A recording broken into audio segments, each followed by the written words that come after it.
de começarmos, eu queria convidá-lo a fechar os olhos para falarmos com Deus. Querido Pai, muito obrigado pela oportunidade de conversar com um grupo de homens e mulheres que está se preparando para te servir cada vez mais, melhor e completamente. Que o que vamos estudar hoje na Tua Palavra seja útil, em primeiro lugar, para a nossa vida particular e que também seja útil para as igrejas, para as pessoas que nós vamos cuidar, pastorear e ajudar. Esteja conosco, que esse momento não seja simplesmente um momento de aula, mas um momento em que o Teu Santo Espírito, através da Tua Palavra, vai falar conosco, ao nosso coração. É o que te pedimos por Jesus. Amém. Eu vou compartilhar hoje com vocês e amanhã com a turma do 4º ano algumas coisas sobre a área de mordomia cristã, que é a área que eu trabalho atualmente na igreja, e espero que seja uma bênção aí para você na prática. A área de mordomia cristã, ela é muito útil, principalmente na vida da igreja, no distrito. Em primeiro lugar, porque por motivos nobres ou não nobres, vocês serão cobrados nessa área. Então, algumas vezes, por motivos não nobres, se cobra muito a área de mordomia. Motivos não nobres são apresentar mordomia ou cobrar mordomia só por causa dos valores, do crescimento, do orçamento. Esse é um motivo não nobre de apresentar mordomia, mas muitas vezes nós somos cobrados também por motivos não nobres. Mas há um motivo nobre que esse me apaixona, por esse me apaixono, quando se fala de mordomia cristã, que é o motivo bíblico de por que devemos ensinar mordomia cristã para a igreja. Mordomia cristã, da maneira como a Bíblia apresenta, ela sempre esteve na Bíblia. Onde você olhar para a Bíblia, você vai encontrar mordomia cristã. Mas quanto mais próximo do fim, quanto mais perto do fim, mais a mordomia cristã ela vai ser profunda e ampla. Quanto mais perto do fim nós chegarmos, mais a mordomia cristã precisa ser profunda e ampla. Hoje, quando se fala de mordomia cristã, as pessoas pensam na entrega do tempo através da guarda do sábado. Isso faz parte da mordomia cristã. Quando as pessoas pensam em mordomia cristã, pensam na entrega dos dízimos e ofertas. Isso faz parte da mordomia cristã. Mas quanto mais perto do fim, vai deixar de ser a entrega do sábado e precisa ser a entrega da vida por essa verdade. Quando sair um decreto, por exemplo, e as pessoas terão que decidir, não é só se vão guardar, fazer o pôr do sol da sexta-feira, é se elas vão arriscar a própria vida por essa entrega. Ellen White tem citações, página 73 do livro Conselhos sobre Mordomia, que ela diz que quando estivermos próximo do fim, o Espírito de Deus vai começar a avisar e vai dizer assim: olha, amigão, esse mês não é só o dízimo não. Vende a casa na praia, venda a empresa, venda o carro, porque Babilônia vai tomar tudo, e antes que Babilônia tome tudo, você está tendo a oportunidade de entregar tudo completamente para a causa de Deus.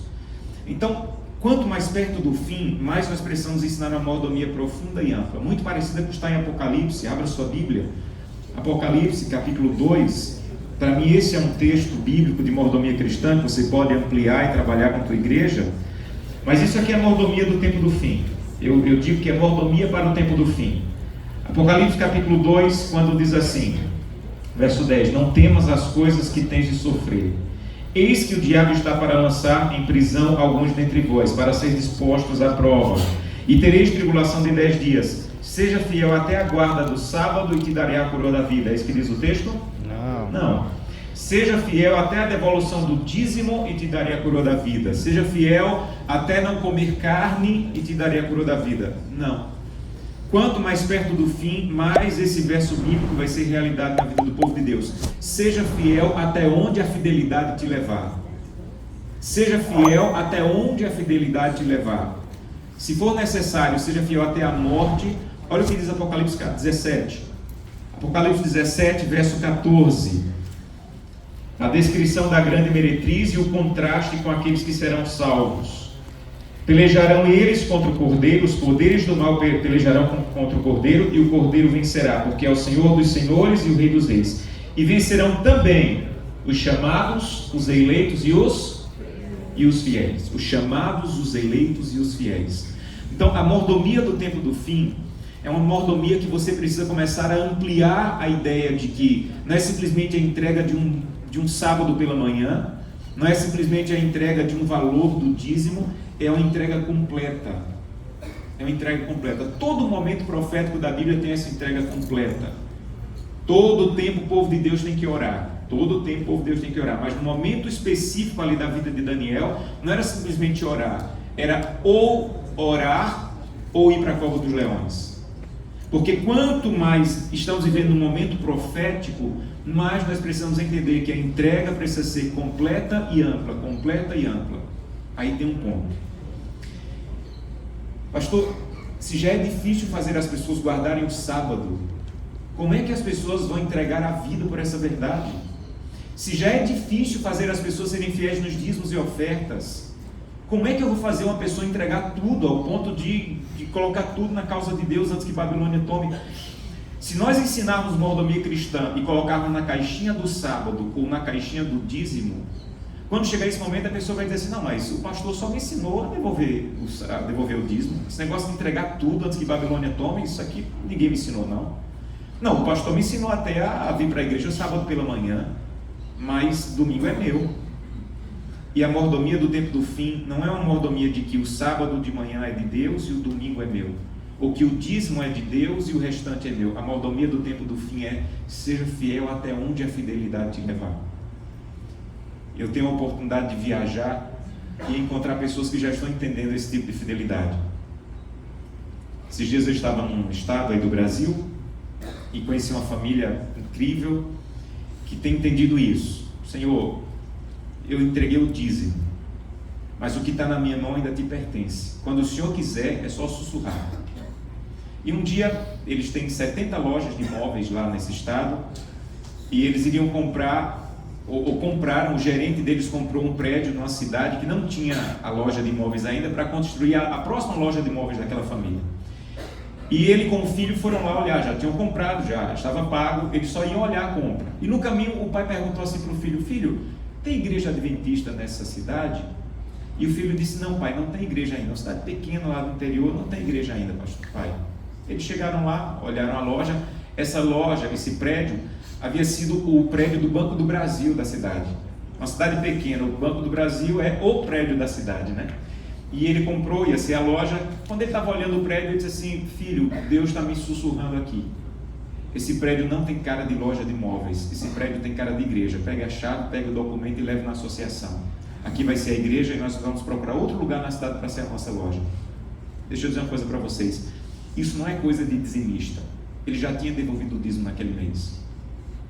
Isso é coisa de alguém que entende que quanto mais perto do fim, mais ampla e profunda precisa ser a minha entrega.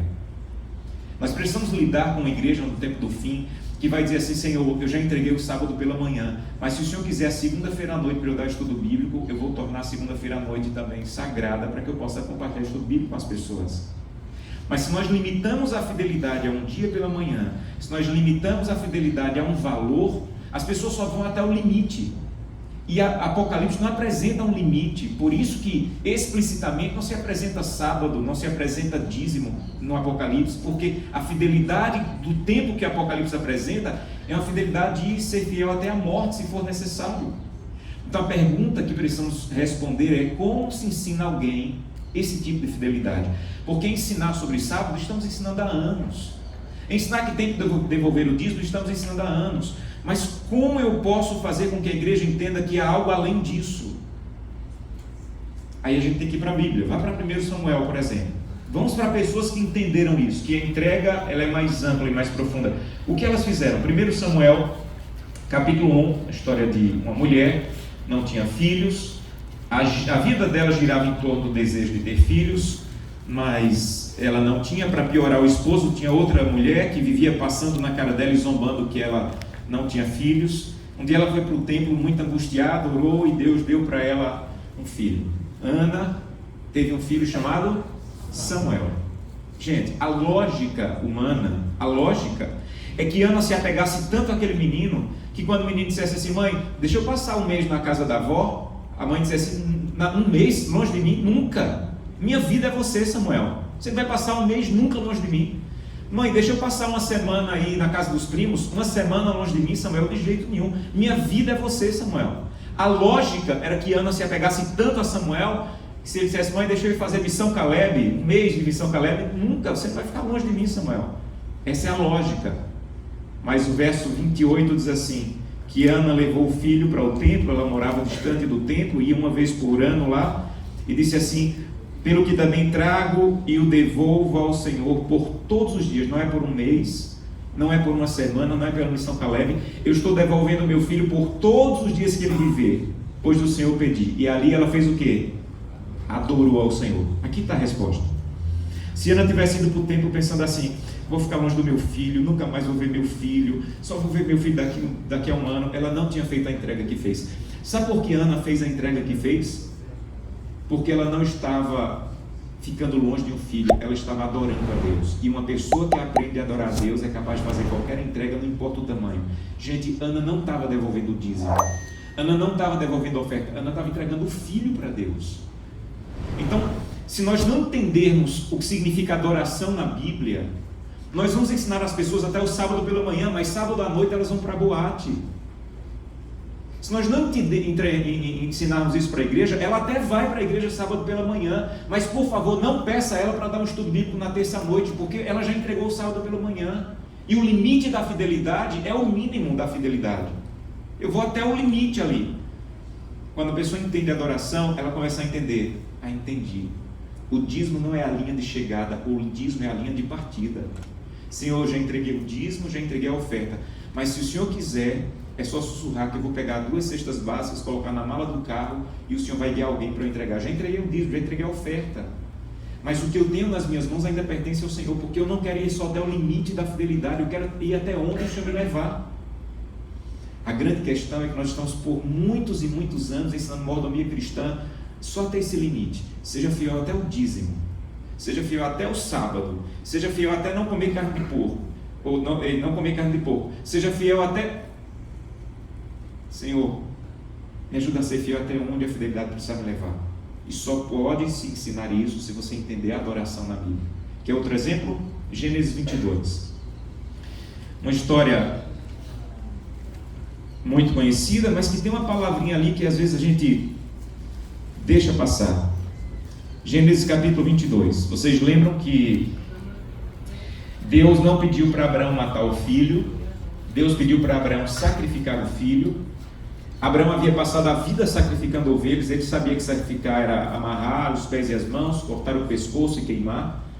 E para piorar, Deus disse assim, só que eu não quero que você sacrifique aqui não, eu quero que você vá para o lugar que eu te mostrar. Lembram que Patriarcas e Profetas diz que ele passou 3 dias lutando, será que é Deus, será que não é? E quando chegou, ele viu o monte com um brilho muito grande. Quando ele viu aquele brilho em cima do monte, ele disse assim, foi Deus, não há dúvidas. Havia levado os servos com ele. O Espírito de Profecia diz de maneira muito profunda que quando ele estava subindo o monte, o filho perguntou de maneira muito suave, pai, já tem aí a ovelha, ou já tem aí o fogo, já tem a faca, onde está a ovelha? Ele falou, meu pai. Ellen White diz que ele falou de maneira tão dócil que aquilo como que derreteu o coração de Abraão.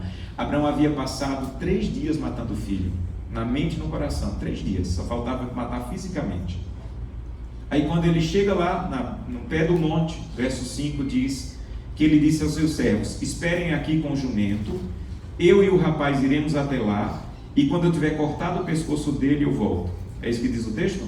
Não. Esperem aqui com o jumento, eu e o rapaz iremos até lá, e quando eu tiver queimado ele eu volto. Sabe como é que diz o texto? Esperem aqui com o jumento, eu e o rapaz iremos até lá, e quando eu tiver feito o quê? Quando tiver adorado eu volto. Se Abraão tivesse ido para o monte pensando assim, vou matar meu filho, vou cortar o pescoço do meu filho, vou queimar meu filho, ele não tinha feito o que fez. Sabe por que Abraão fez o que fez? Porque Abraão aprendeu a adorar. E quem aprende a adorar entrega qualquer coisa, não importa o que Deus venha pedir. Então eu queria fazer um convite para você. Eu sei que vocês têm milhões de coisas para estudar, mas se eu posso te dar uma dica, tenta aprofundar um pouco os teus estudos sobre adoração. Porque na prática do distrito, e muitos de vocês imaginam que irão para o distrito em nome de Jesus, né? Quando você estiver no distrito, na prática, o que a associação vai te pedir, o que a igreja vai exigir de você, gira em torno de que você tem que ensinar a igreja a adorar. Na prática vão pedir que você coloque as pessoas para dar estudo bíblico. E tem muita gente gastando tempo dizendo ao povo: dê estudo bíblico, dê estudo bíblico, dê estudo bíblico. Eu creio com toda a convicção do meu coração que quando nós ensinarmos a igreja a adorar, a igreja vai fazer o que tem que fazer, o que tem que ser feito, não porque está alguém toda hora lá dizendo que você tem que dar estudo bíblico, tem que alcançar o alvo, você tem que devolver o dízimo porque tem uma meta a cumprir. Quando nós ensinamos a igreja a adorar,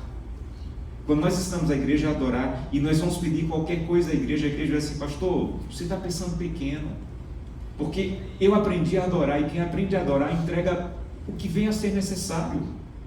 Então nós estamos girando muito, e aqui eu volto para a área de mordomia, nós estamos girando muito na área de mordomia, e eu tenho falado isso muito com os departamentais e com os pastores.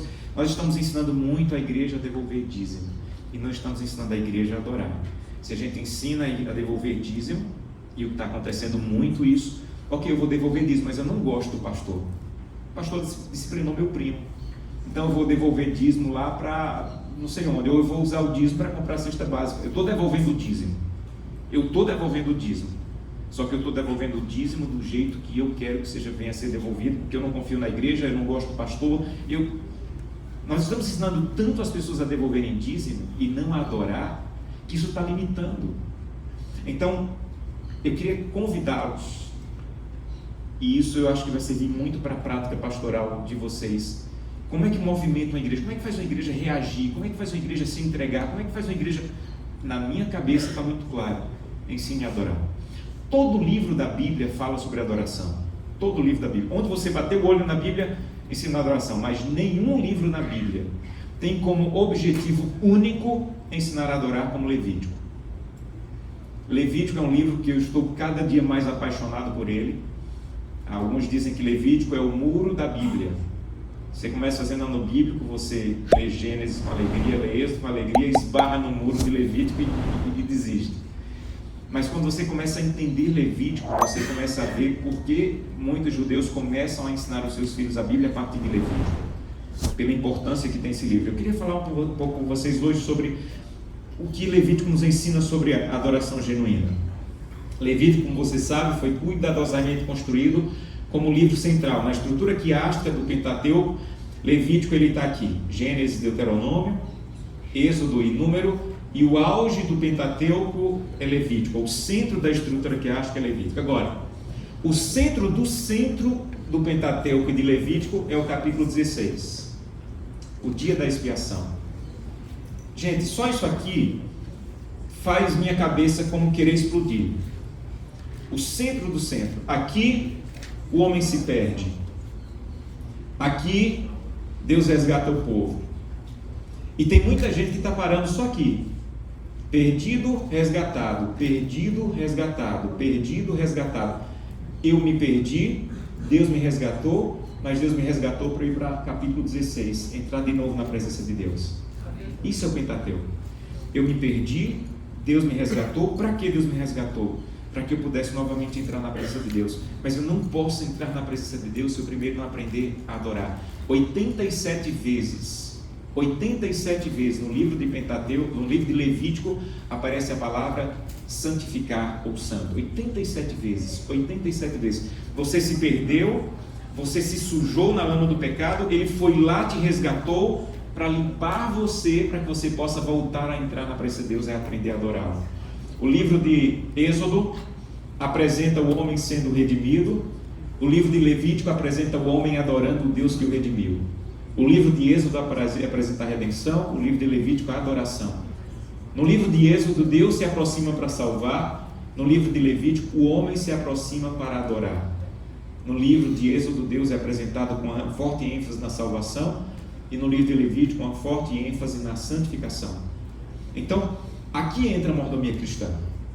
Mordomia cristã não tem nada de justificação pela fé, nada.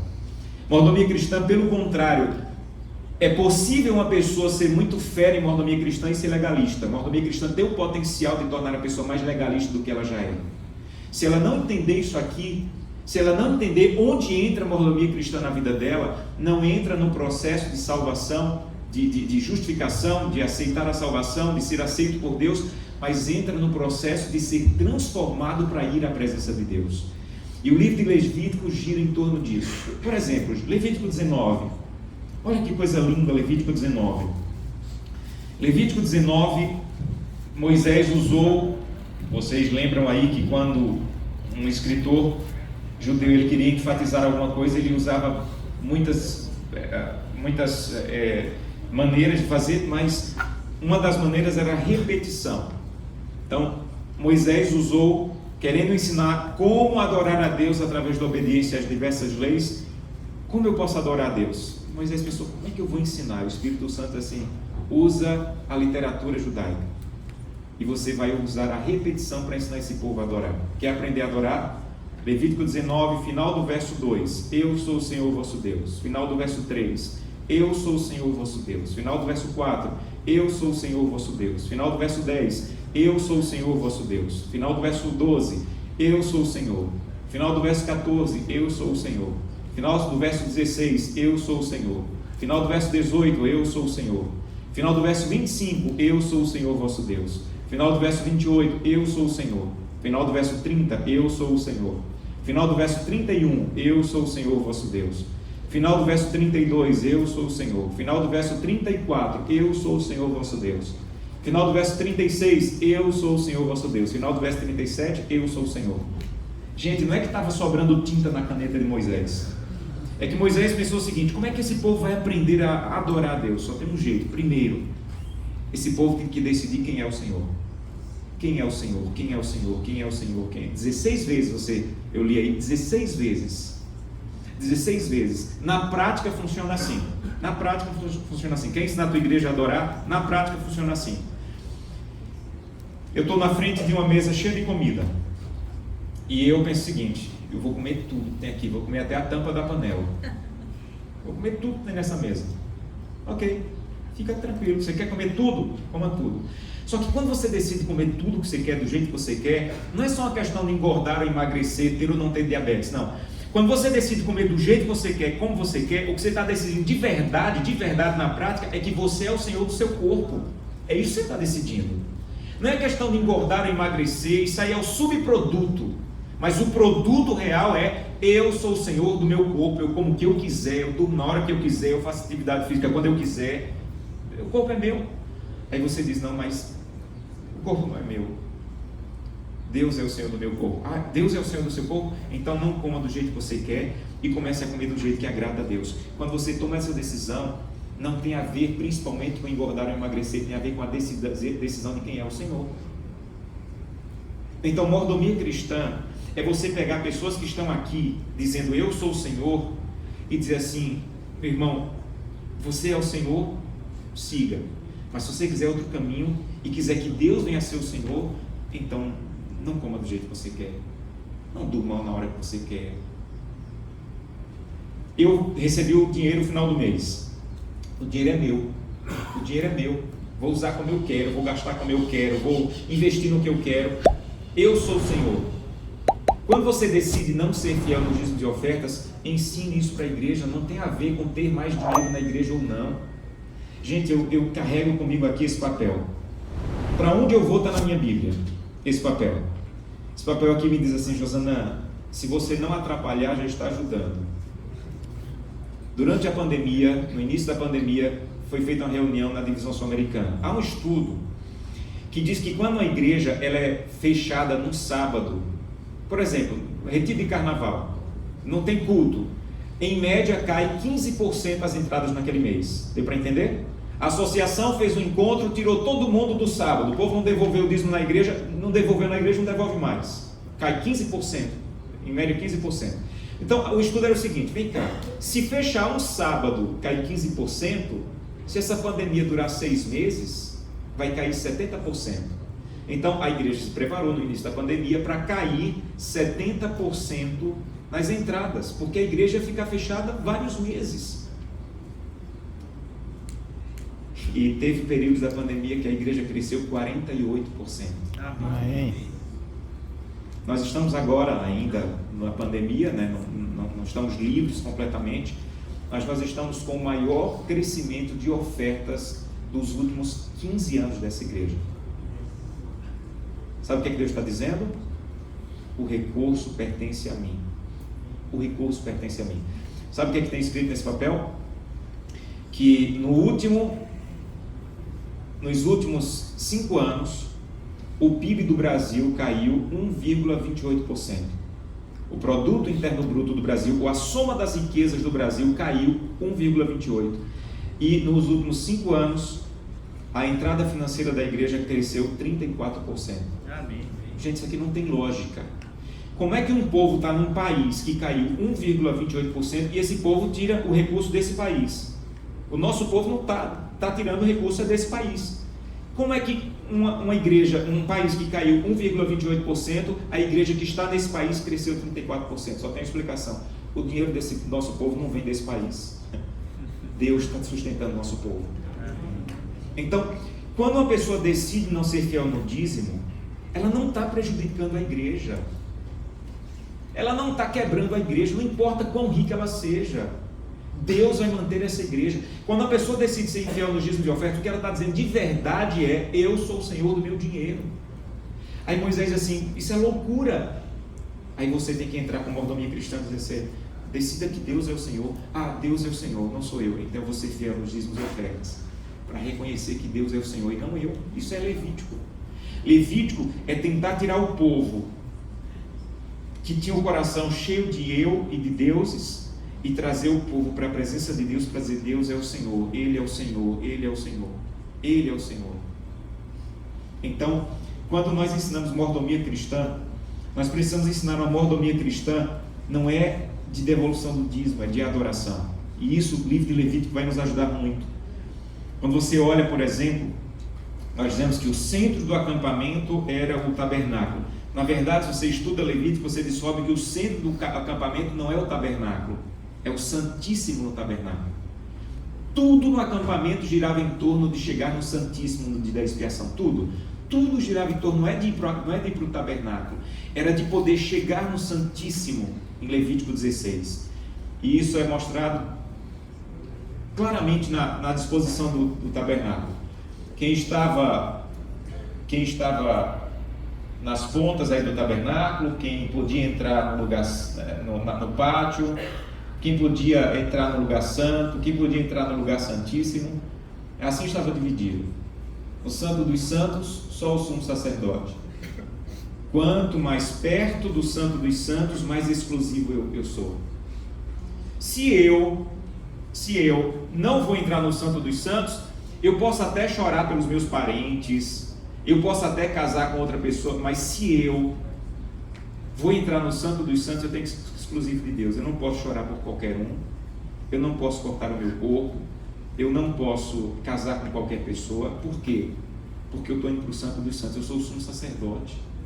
Quanto mais próximo do santo dos santos, mais exclusivo alguém é.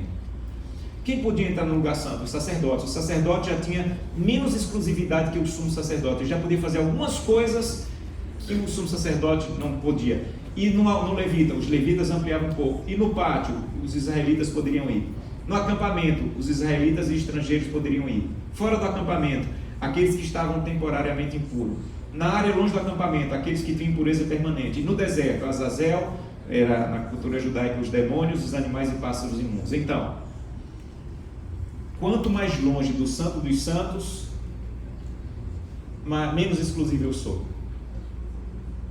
Quanto mais perto dos santos dos santos, então quem podia entrar no acampamento? Israelitas e estrangeiros.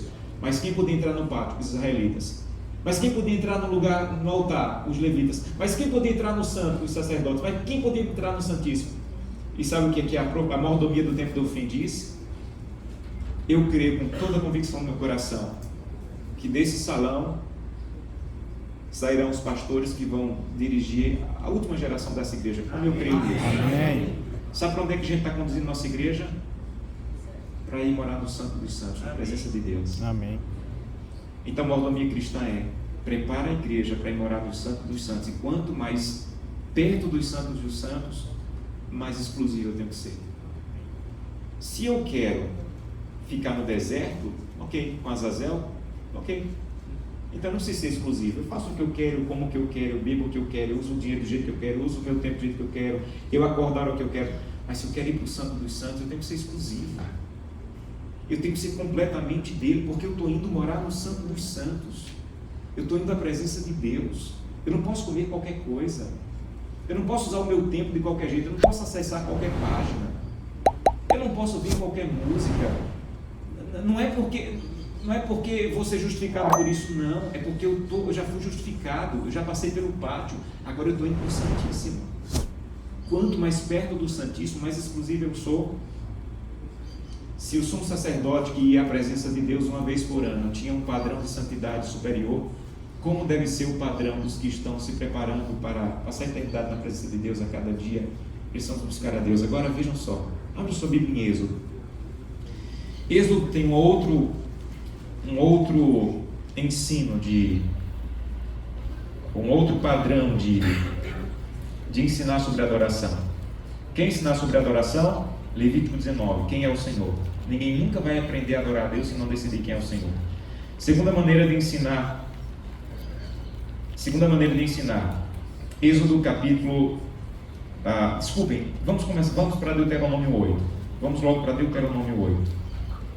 Deuteronômio 8. Quem ensinar a igreja a adorar, decide quem é o Senhor. Segunda maneira, Deuteronômio capítulo 8. Segunda maneira de ensinar a igreja a adorar.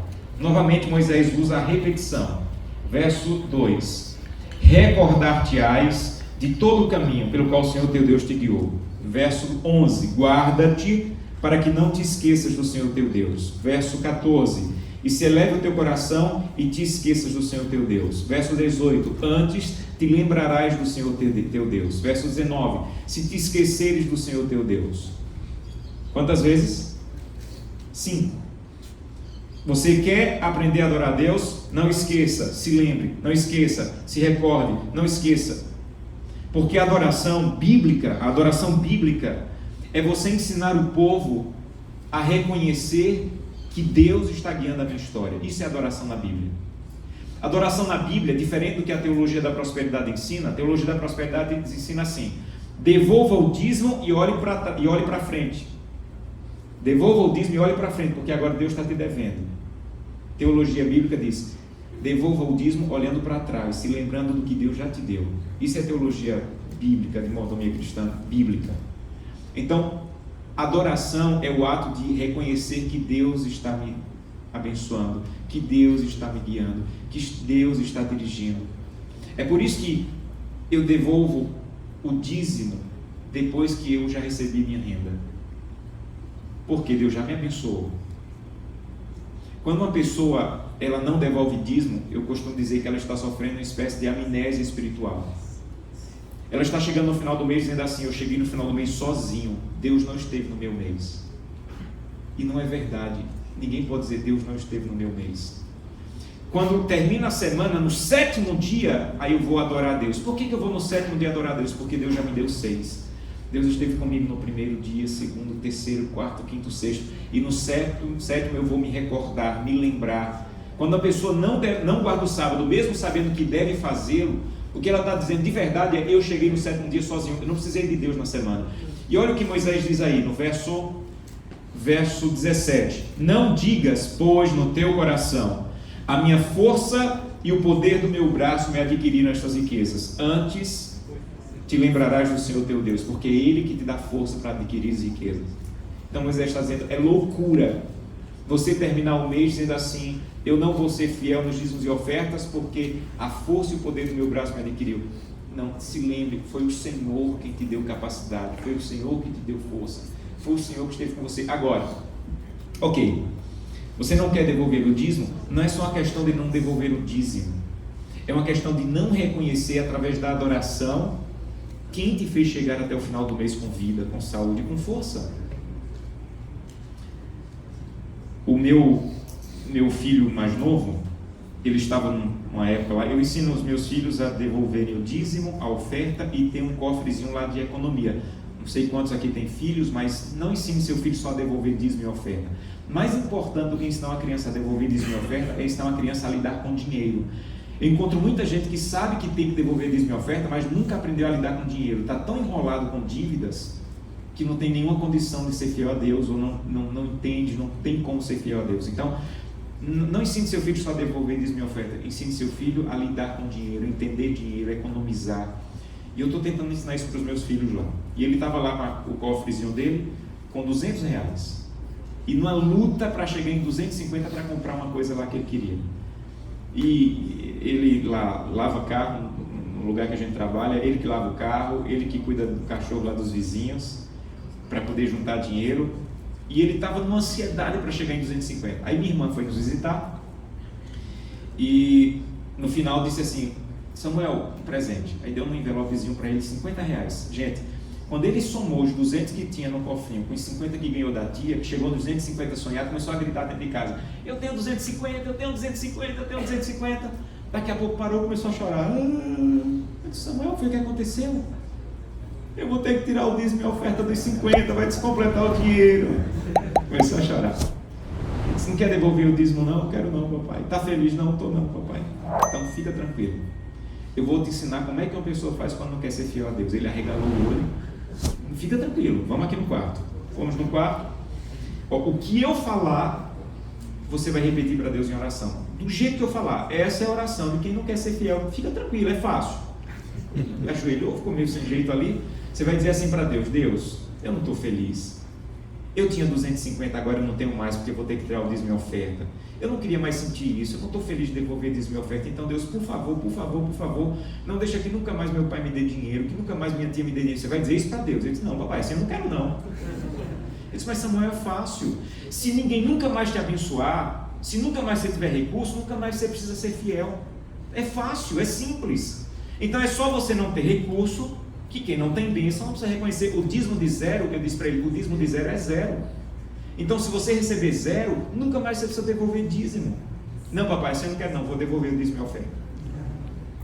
E eu fiquei pensando que às vezes muitos de nós, ou muitos dos nossos irmãos, têm que dizer: Senhor, por favor, me ajuda a perder o emprego, Senhor. Eu não gosto de ser fiel. Mas enquanto Deus estiver te abençoando, Moisés está dizendo: reconheça isso, não se esqueça. Há um Deus que está te abençoando, há um Deus que está guiando você. Então, a adoração, o segundo passo da adoração, é ensinar para a igreja a não esquecer que Deus está me guiando, que Deus está me abençoando. Não se esqueça, se lembre, não se esqueça, se lembre. Não foi a força do teu braço, não foi tua capacidade. Foi Deus atuando na tua história. Foi Deus que está guiando e abençoando você, não se esqueça. Então você quer ensinar a igreja a adorar? Primeiro, ajude a igreja a entender e decidir quem é o Senhor. Segundo, quer ensinar a igreja a adorar? Segundo passo, ajude a igreja a nunca esquecer. Há um Deus que está guiando a minha semana, por isso eu vou adorá-lo no sábado. Há um Deus que está guiando o meu mês, por isso eu vou devolver os dízimos. Há um Deus que está guiando a minha vida, por isso eu vou honrar o meu corpo. Há um Deus que está guiando o meu tempo, por isso eu vou usar o meu tempo para a causa de Deus. Se a igreja lembrar, sempre for lembrada, há um Deus que está guiando. Eu não cheguei aqui sozinho, não é por minha força, não é por minha capacidade. Deus vai ajudar. Deus vai ajudar a adorar. Segunda maneira de ensinar a igreja a adorar. Já estamos indo para o final aqui. Segunda maneira de ensinar a igreja a adorar.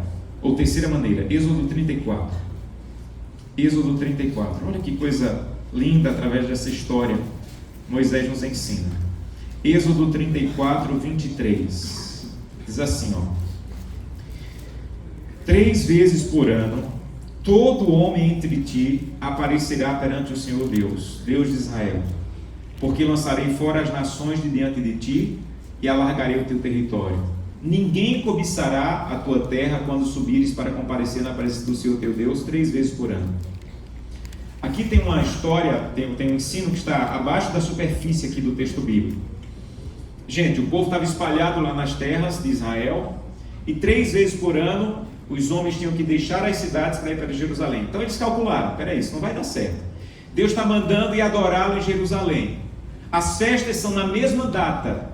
Quando as nações vizinhas começarem a saber que 3 vezes por ano, na mesma data, todos os homens deixam as cidades, quando a gente voltar não vai ter mais nada. Então imagine o povo pensando e dizendo: Deus, a gente até pode te adorar, mas deixa a gente adorar aqui mesmo na cidade. A gente faz uma festa até melhor do que em Jerusalém. Porque se a gente te adorar do jeito que o Senhor disser que quer ser adorado, é um perigo, Deus, é arriscado. Quando a gente voltar não vai ter mais nada, vão roubar tudo, as nações vizinhas vão invadir. Aí Deus diz assim: adoração, e aqui está a terceira coisa que você precisa ensinar para a igreja: Adoração é fazer do jeito que Deus diz que tem que ser feito. Isso é adoração na Bíblia. Mas eu faço uma festa até mais bonita. Não, adoração é fazer do jeito que Deus diz que tem que ser feito. Deixem as cidades, e vou dizer uma coisa para vocês. Se vocês ficarem nas cidades, as cidades vão ficar desprotegidas. Mas se vocês forem para Jerusalém, ninguém vai cobiçar a terra de vocês. Lembram dos salmos de romagem, que o povo ia cantando enquanto ia para as festas? Tem um salmo de romagem muito bonito, Salmo 127, que eu imagino que eles escreveram pensando nisso aqui. Imagina todo homem deixando a cidade, deixando filhos, deixando mulheres, deixando rebanho e dizendo: estou frito. Quando voltar, todos esses homens deixando as cidades, quando voltar, as cidades, os estrangeiros vão invadir, os inimigos vão invadir. Aí eles iam cantando assim: se o Senhor não edificar a casa, em vão trabalham os que edificam. Se o Senhor não guardar a cidade, em vão vigia a sentinela. Vamos adorar a Deus do jeito que Deus diz que deve ser adorado. Vamos deixar as cidades vazias de homens. Vamos deixar a cidade vazia de sentinelas, porque Deus vai cuidar enquanto estivermos adorando o jeito de Deus. Sabe que igreja vocês vão pastorear? Eu comecei a trabalhar com mordomia cristã há 13 anos atrás. E hoje a igreja que eu estou lidando é outra igreja. Sabe que igreja vocês vão pastorear? Uma igreja que diz assim: ok, eu vou devolver o dízimo, mas tem coisa mais linda do que dar cestas básicas? Não tem. Então eu vou usar o dízimo para dar cestas básicas. Ok, eu vou devolver o dízimo, mas eu não confio na organização da igreja. Então eu vou pegar o meu dízimo e eu vou entregar para ministérios independentes que estão fazendo o trabalho mais nobre, mais bonito do que a igreja está fazendo. Eu não tinha isso há 13 anos quando comecei. Isso não era comum, isso era incomum. Hoje, isso é extremamente comum. Extremamente comum. Sabe o que a gente tem que ensinar para a igreja? Que adorar, entregar a cesta básica é lindo, é muito nobre. Mas quando eu uso o dízimo, que a Bíblia é clara em dizer que não é esse o uso do dízimo. Quando eu uso o dízimo para comprar cestas básicas, isso já não é adoração. Pode ser esmola, pode ser boa vontade, o que você quiser chamar, mas você não pode mais chamar de adoração, porque adoração é fazer do jeito que Deus disse que tem que ser feito. Deixa as cidades, mas Deus não tem lógica. Deus, é ilógico abandonar as cidades. Não importa. O que importa na adoração não é o que você acha. E não é nem politicamente bonito dizer isso, mas o que você acha na adoração não importa. O que importa na adoração é o que está revelado. Se não está revelado e você quer fazer de outro jeito, já não é adoração. Não é adoração naquele momento Caim oferecer frutas, verduras. Não é adoração porque não era aquilo que estava revelado. Não é adoração tocar na arca porque não era aquilo que estava revelado. Então, adoração não é o que eu acho, adoração é o que está revelado. E eu louvo a Deus porque Deus está levantando um povo. Amigos, vocês já têm contatos com a igreja pela prática pastoral, mas se preparem para encontrar uma igreja de pessoas que Deus já está levantando para entender isso. Essa família, eu perguntei: irmão, de onde surgiu essa entrega de vocês? Ele disse: pastor, quando eu entrei na igreja eu tinha 2 lojas, 3 lojas, e eu disse: Deus é teu, quando o senhor precisar é só avisar. Pastor, 15 dias depois eu fui para um encontro e o presidente da associação reuniu alguns empresários e apresentou um projeto. Eles tinham muitas cidades sem presença da igreja e o projeto era conseguir recursos. A associação iria mandar missionários, iria mandar pessoas para plantar a igreja, mas precisava de recursos para construir a igreja. E o presidente colocou um papelzinho na mão de cada empresário lá para colocar a doação. E eu preenchi. Quando eu preenchi, entreguei lá, o presidente no final me chamou, meio emocionado: irmão, Deus seja louvado, que doação grandiosa. E ele disse que ficou sem jeito, porque ele havia colocado lá 10 mil tijolos e 100 sacos de cimento.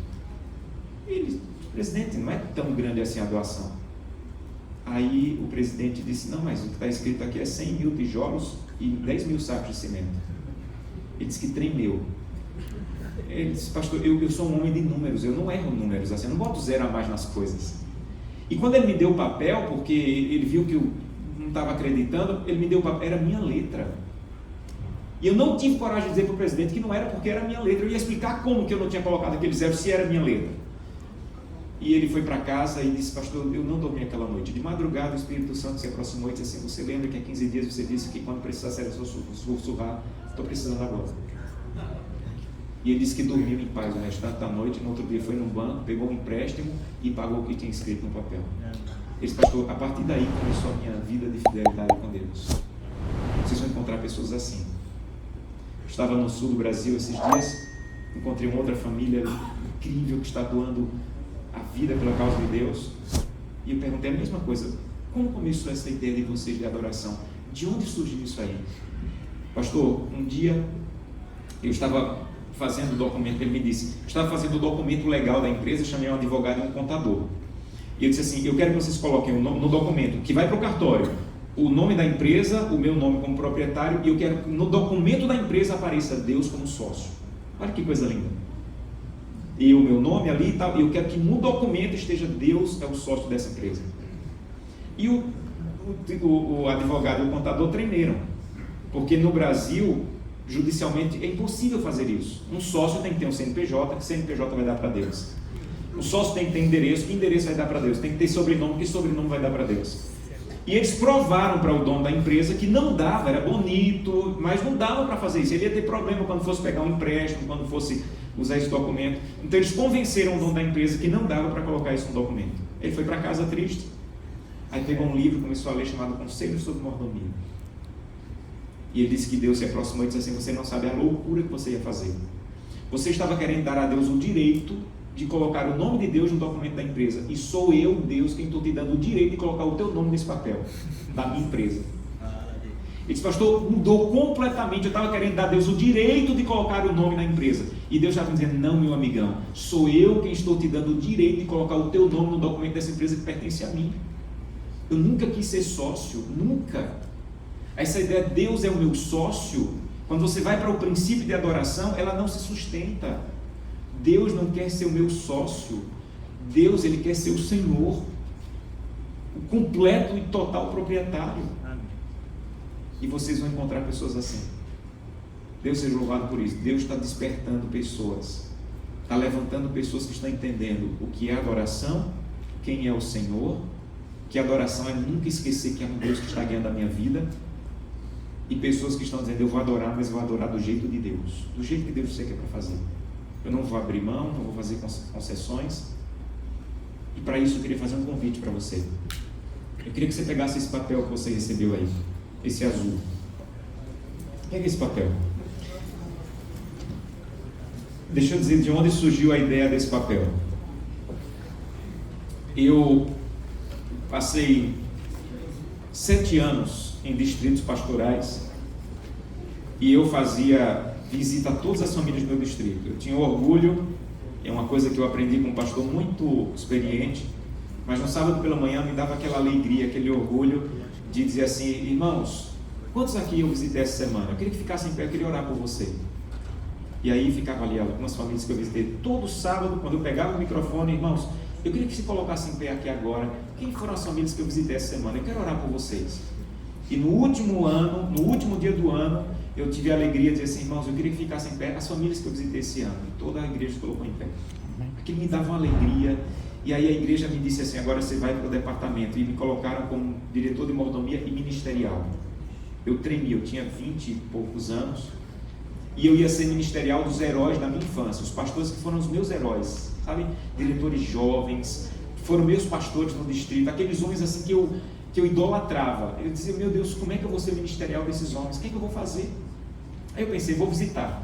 Eu visitava os membros, saí agora do distrito, vou visitar os pastores. Quando eu parei o carro na porta do primeiro pastor, eu travei. Porque eu disse assim, eu visitava os membros, eu sabia visitar os membros. Eu perguntava: você está orando? Está fazendo culto familiar? Está devolvendo o dízimo? Está cuidando do corpo? Está estudando a lição de escola latina? Está tendo culto familiar? Eu não vou ter coragem de entrar na casa de um pastor e perguntar isso. Eu travei, eu disse: mas se eu não fizer isso, eu vou fazer o quê? Eu não sei o que fazer. E eu fiquei lá dentro do carro, orando, dizendo: Senhor, o que eu faço? O que eu vou fazer? Quando eu estava lá, o telefone tocou. Apareceu lá Murilo. Era pastor no distrito vizinho do meu. A gente era irmãos, somos irmãos. Irmãos de coração. E quando eu atendi, ele estava chorando, pranto. Murilo, o que foi que aconteceu? E ele não conseguia falar. Disse: Murilo, pelo amor de Deus, o que foi que aconteceu? Fala. Aí ele dizia: Juninho, ele me chamava de Juninho. Juninho, fulano caiu. E ele citou o nome do pastor que era vizinho do nosso distrito lá. Eram 4 distritos nessa cidade. Era o pastor do 3º distrito da cidade. Fulano caiu. Havia acabado de ser descoberto que esse colega havia cometido adultério e que havia caído e que estava saindo naquele dia do ministério. E eu chorei com ele porque éramos irmãos. E quando eu desliguei, oramos. Quando eu desliguei, o Espírito Santo entrou naquele carro e disse assim: entre nessa casa e pergunte se eles estão orando, fazendo culto familiar, devolvendo o dízimo, porque pastor cai igualzinho aos outros. Igualzinho. Pastor cai do mesmo jeito que os outros caem. Então, quando você entrava nas casas das pessoas e queria saber se estava lendo a lição da escola sabatina, dando estudo bíblico, cuidando do corpo, fazendo culto familiar, entre na casa dos pastores e pergunta a mesma coisa, porque pastor cai igualzinho.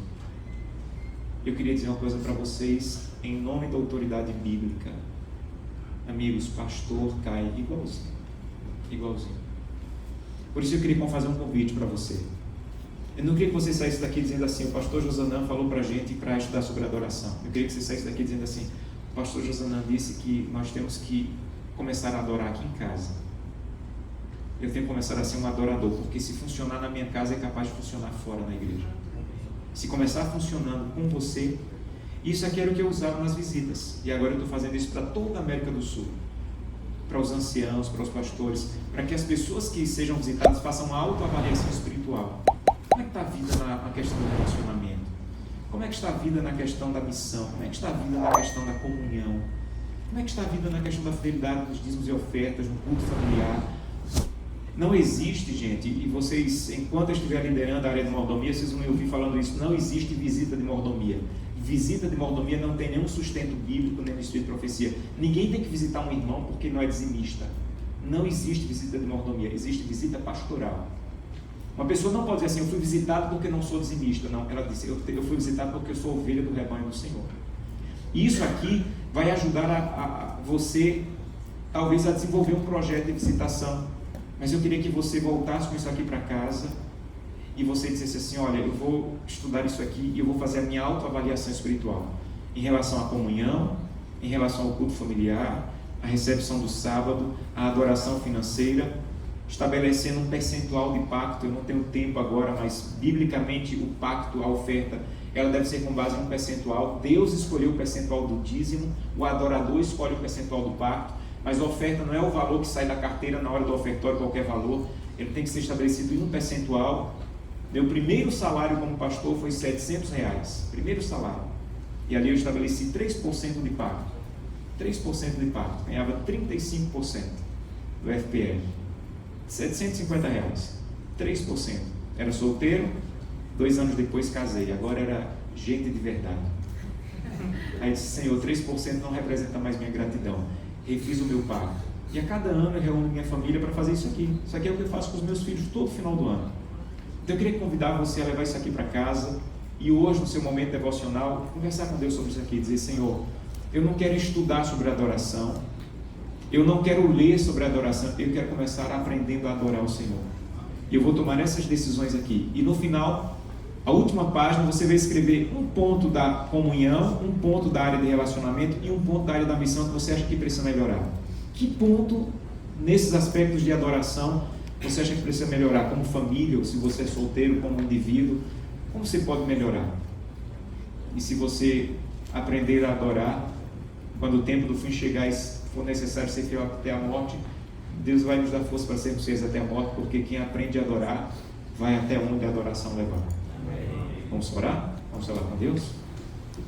Querido Pai, muito obrigado por essa hora, pela oportunidade que tive de compartilhar algumas coisas que o Senhor tem colocado no meu coração, em especial essa visão linda de Levítico, de que tudo gira em torno de chegar no dia da expiação, de voltar à presença de Deus, de onde nunca deveríamos ter saído, mas que antes de voltar à presença de Deus, eu preciso permitir que Ele me transforme. Eu preciso permitir que o que Cristo fez por mim na cruz os benefícios da cruz, que além da salvação é a santificação, além da justificação é a santificação, eles aconteçam em mim. Que eu aprenda a te adorar a cada dia, ao ponto de, quando eu estiver na tua presença, eu possa te adorar completamente, que quando chegarmos no céu, o que realmente vai nos atrair não é a rua de ouro, nem as paredes de pedras preciosas. Eu não vou precisar procurar uma picareta para arrancar o ouro e procurar onde vender, porque o que vai me atrair no céu é o que já me atraiu na terra, o rosto maravilhoso, é a presença de Jesus Cristo. Amém. Aqui estão homens e mulheres que foram chamados para liderar a tua igreja. Usa-os a cada dia, mas principalmente atua em nossa vida, Santo Deus, para que possamos te adorar de todo o coração, de maneira profunda. E quando ensinarmos isso para a igreja veja no nosso rosto a autoridade e o brilho da autoridade de alguém que está vivendo aquilo que está tentando ensinar. Nos dá um restante dia feliz, em paz, eu te peço em nome de Jesus. Amém. Deus abençoe vocês.